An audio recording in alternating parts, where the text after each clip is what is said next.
August 1945. Across airfields from England to the Philippines, from bases in Italy to the islands of the Pacific, thousands of Republic P-47 Thunderbolts sit in gleaming rows. These are not the abandoned relics of a defeated enemy. They are the victorious workhorses of the United States Army Air Forces, the fighters that escorted bombers deep into Nazi Germany and strafed Japanese positions across the Pacific. Yet within months of Japan's surrender, military planners face an unexpected challenge. What precisely does one do with 15,683 of the heaviest, most rugged single-engine fighters ever built when the war they were designed to fight has suddenly ended? The P-47 had earned its place in history. Nicknamed the Jug, both for its barrel-shaped fuselage and as shorthand for Juggernaut, the Thunderbolt was unlike any fighter that came before it. Powered by a massive Pratt & Whitney R2800 double Wasp, 18-cylinder radial engine producing over 2,000 horsepower, it weighed nearly 8 tons fully loaded. 850 caliber machine guns filled its wings. It could carry 2,500 pounds of bombs or 10 rockets beneath its wings and belly. Pilots who flew it spoke of diving at speeds approaching 550 miles per hour, the airframe howling as it plunged toward the earth. Between March 1943 and August 1945, Thunderbolts flew well over 500,000 sorties, with some sources giving figures as high as 746,000. They destroyed nearly 4,000 enemy aircraft in the air, achieved a kill ratio of 4.6 to 1, and in the ground attack role proved devastating. From D-Day to victory in Europe, P-47 pilots claimed the destruction of 86,000 railway cars, 9,000 locomotives, 6,000 armored fighting vehicles, and 68,000 trucks. They dropped 132,000 tons of bombs. The aircraft's loss rate was remarkably low, just 0.7% per mission. Of the 15,683 Thunderbolts built according to official records, 5,222 were lost, including 1,723 in non-combat accidents. But now the war was over, and suddenly the question facing American commanders became pressing. How to manage an aircraft that was too valuable to simply abandon, yet too numerous and too expensive to maintain indefinitely? The immediate post-war period saw rapid decisions about the Thunderbolt fleet. Early-model P-47s and war-weary aircraft were quickly marked for scrapping.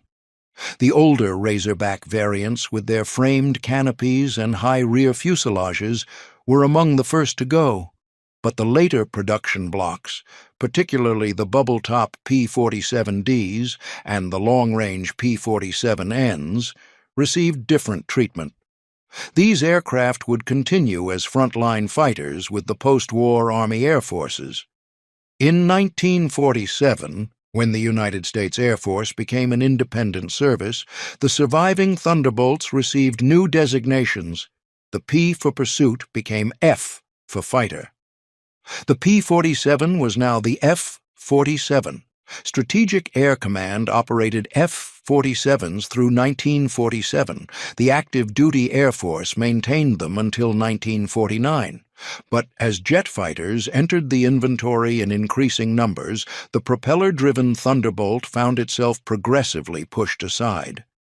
The Air National Guard became the Thunderbolt's new home. Across the eastern United States, Guard units took delivery of F-47s as their primary equipment. The aircraft's rugged construction and reliable radial engine made it well suited for part-time pilots. Unlike the liquid-cooled P-51 Mustang, which required careful temperature management and was less forgiving of rough handling, the Thunderbolt could absorb abuse and keep flying. Maintenance crews appreciated its straightforward systems and accessible components. For more than a decade, Air National Guard fighter units east of the Mississippi River flew Thunderbolts. The Hawaii Air National Guard's 199th Fighter Squadron operated F-47s from 1947 until 1954. The Puerto Rico Air National Guard flew them as well. These aircraft provided a cost-effective way to train new aircrew and maintain a reserve fighter capability across the nation. The Thunderbolt saw one final American military action.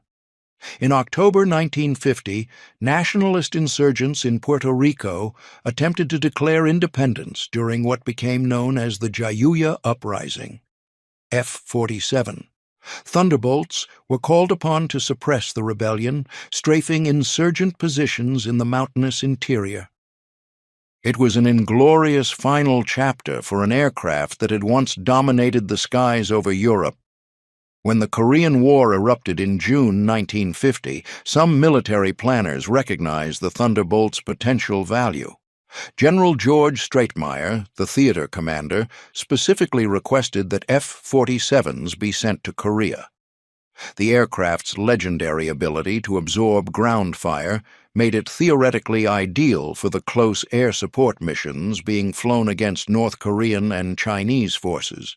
The P-51 Mustangs then in service were proving vulnerable to anti-aircraft fire, their liquid-cooled engines easily disabled by a single well-placed round. Many suggested the more durable Thunderbolt should have replaced them, but the request was denied.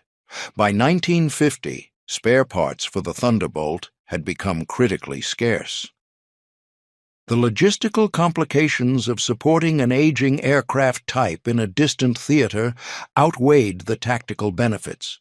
The Mustangs continued flying, absorbing losses that the Thunderbolt might have survived. It remains one of the great what-ifs of the Korean War. The last Air National Guard units retired their F-47s in 1953, with some sources indicating scattered examples flew until 1955.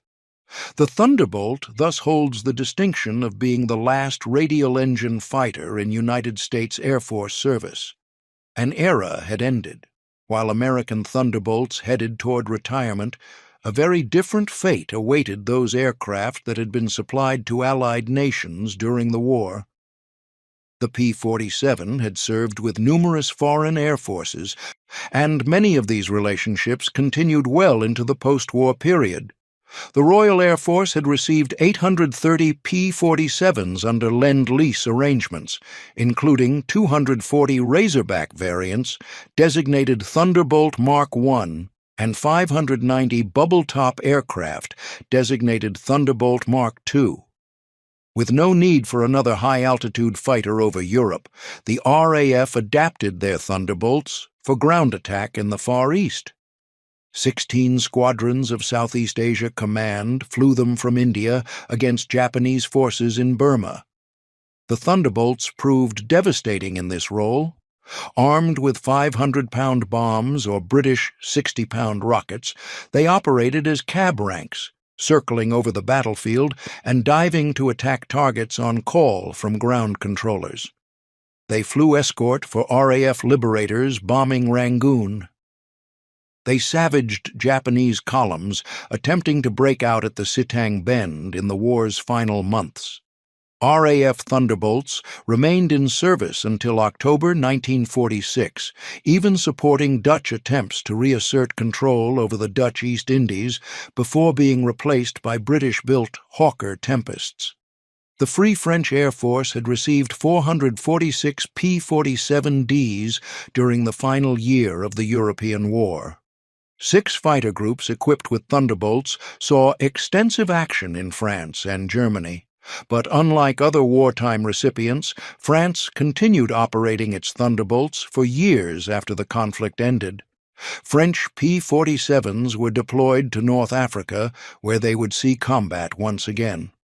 The Algerian War of Independence began in November 1954, when the National Liberation Front initiated armed struggle against French rule. Thunderbolts found themselves strafing insurgent positions in the Atlas Mountains, dropping napalm on rebel camps, providing close air support for French ground forces. Groupe de Chasse. 220 Ouarsenis continued operating P-47s as late as 1960, making the Algerian conflict the last major combat experienced by the Thunderbolt anywhere in the world. The French finally phased them out at approximately the same time they withdrew from Algeria. The Soviet Union had received 203 P-47s under Lend-Lease, though only 196 actually reached their destination. Soviet authorities assigned these aircraft to high-altitude air defense over major cities in rear areas. Unlike their Western allies, the Soviets made little use of the Thunderbolt as a ground attack aircraft, preferring instead their own Ilyushin Il-2 Sturmovik for that role. By war's end, Soviet units still held 188 P-47s. Their ultimate fate remains somewhat obscure in the Soviet system, likely scrapped without ceremony as more modern types became available. Brazil's experience with the Thunderbolt created lasting national pride. The Brazilian Air Force 1st Fighter Squadron had received 88 P-47Ds and flew them in combat during the Italian campaign from November 1944 through May 1945. Brazilian pilots flew 445 missions, losing 15 aircraft to German anti-aircraft fire. 5 pilots were killed in action. The unit's badge, Senta Apua, became a symbol of Brazilian military aviation. Brazil continued operating Thunderbolts after the war, eventually receiving recognition with a Presidential Unit Citation from the American government in the early 1980s. Mexico's 201st Fighter Squadron had operated P-47Ds as part of the United States 5th Air Force in the Philippines during 1945. In 791 sorties against Japanese forces, the squadron lost no pilots or aircraft to enemy action. It was an extraordinary record that demonstrated both Mexican competence and the Thunderbolt's remarkable survivability. Italy received 174 P-47Ds after the war, delivered between 1947 and 1950. These aircraft served with the reconstituted Italian Air Force as transitional platforms while Italy awaited delivery of more modern jet fighters.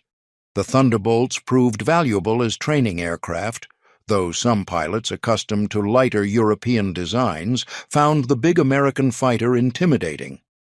Nationalist China received 102 P-47Ds for use during the Chinese Civil War. After the nationalist retreat to Taiwan, the aircraft followed. An additional 70 P-47Ds and 42 P-47Ns arrived in 1952. These Thunderbolts saw extensive use in aerial clashes over the Taiwan Strait between nationalist and communist forces. Chinese communists managed to capture 5 P-47Ds from nationalist forces during the mainland campaign. As the early 1950s progressed and the newly renamed F-47 was being retired from active United States Air Force service, American officials faced a familiar question: what to do with aircraft that remained serviceable but were no longer needed? The answer came through various military assistance programs that offered these aircraft to Allied nations. South American countries proved eager recipients: Bolivia, Chile, Colombia, the Dominican Republic, Ecuador, El Salvador, Guatemala, Honduras, Nicaragua, Peru, and Venezuela all received Thunderbolts. Cuba took delivery of 29 former Air Force airframes. Iran, Portugal, Turkey, and Yugoslavia also operated the type. For the next 15 years, the F-47 continued as a frontline fighter with these nations, extending the aircraft's operational career far beyond what its American designers could have imagined. The circumstances varied from nation to nation. Some received their aircraft directly from American stocks. Others acquired them through third-party transfers as earlier recipients upgraded to newer equipment. The robust construction that had served pilots so well over Germany now proved equally valuable in the less developed maintenance environments of Latin America and elsewhere. Nicaragua's Thunderbolts achieved a remarkable distinction. In January 1955, during a border dispute with Costa Rica, a Nicaraguan pilot reportedly shot down a Costa Rican F-51 Mustang while flying an F-47N. If verified, it was among the last aerial victories ever achieved by a P-47 Thunderbolt. The aircraft that had scored its first kill over France in April 1943 may have claimed its final victim over Central America nearly 12 years later. Peru became the last nation to operate the Thunderbolt in military service. The Peruvian Air Force maintained their jugs through the mid-1960s, using them first as defensive fighters and later as advanced trainers as the country transitioned to jet aircraft. Peru finally retired its last Thunderbolts in 1966, marking the end of the type's military career. 25 years had passed since the prototype first flew.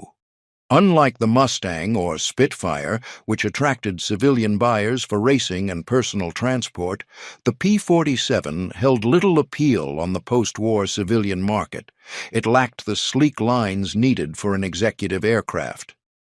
Its fuel consumption was prodigious. Its sheer size made it impractical for most private airfields. For 2 decades after the war, the P-47 progressively diminished from American skies. Shortly after Peru retired its Thunderbolts, American warbird collectors saw an opportunity. In the late 1960s, 6 aircraft were successfully imported from Peru, marking the first significant growth in the surviving P-47 population since the war ended. These South American aircraft would form the nucleus of the modern warbird Thunderbolt community. Through the late 1970s and early 1980s, more airframes returned from South American countries. Collectors and restorers located aircraft that had been sitting in hangars, on display as gate guardians, or simply abandoned on remote airfields. The tropical climates had taken their toll, but the Thunderbolt's robust construction meant that many remained fundamentally sound beneath layers of corrosion and deterioration. In the late 1980s, additional aircraft emerged from Yugoslavia. These had been supplied under post-war assistance programs and had survived decades behind the Iron Curtain. Their rediscovery and importation added to the slowly growing population of restorable Thunderbolts. More recent additions to the survivors have come from long-forgotten wartime crash sites. Recovery expeditions have located aircraft in remote locations across Europe and the Pacific, sometimes remarkably preserved in conditions that prevented complete deterioration.